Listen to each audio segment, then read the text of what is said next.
Hi friends, ഇതെന്താണെന്ന് മനസ്സിലായോ? ഞങ്ങളുടെ വീട്ടിലൊരു ദിവസം ക്യാബേജ് വാങ്ങിച്ചിരുന്നേ കറി വെക്കാൻ വേണ്ടി. അപ്പോൾ ഞാനത് അരിഞ്ഞൊക്കെ കഴിഞ്ഞിട്ട് അതിൻ്റെ നടുക്കുള്ള കട്ടിയുള്ള ഭാഗമില്ലേ, അതെടുത്ത് ഞാൻ എൻ്റെ ഗാർഡനിലെ പ്ലാന്റിന് വളമായിട്ട് ഇട്ട് കൊടുത്തേ. ഞാൻ പച്ചക്കറിയുടെ വേസ്റ്റൊക്കെ അങ്ങനെ പ്ലാന്റ്സിനാണ് ഇട്ട് കൊടുക്കാറ് പതിവ്. അപ്പോൾ ഇന്ന് രാവിലെ ഞാൻ ആ ചെടിയുടെ അടിയിലായിട്ട് മണ്ണ് ഇങ്ങനെ ഭയങ്കര ഹാർഡായിട്ട് കിടക്കണമായിരുന്നു. അത് കിളച്ചൊന്ന് കൊടുക്കാമെന്ന് വിചാരിച്ച് നോക്കിയപ്പോൾ അന്നിട്ട് ആ പച്ചക്കറിയുടെ ആ ക്യാബേജിൻ്റെ ആ തണ്ട് അവിടെ കിടക്കണം കേട്ടോ.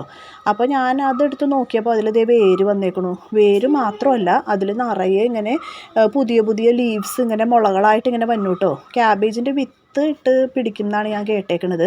പക്ഷേ ഇതിൽ കണ്ടു, ഞാൻ ആദ്യമായിട്ടാണ് ഇങ്ങനെ കാണുന്നത്. നിറയെ ഇങ്ങനെ ലീവ്സ് വന്നേക്കണേണേ, ചെറിയ ചെറിയ മുളകൾ ഇങ്ങനെ അതിൽ കൂടി വരുന്നുണ്ട്.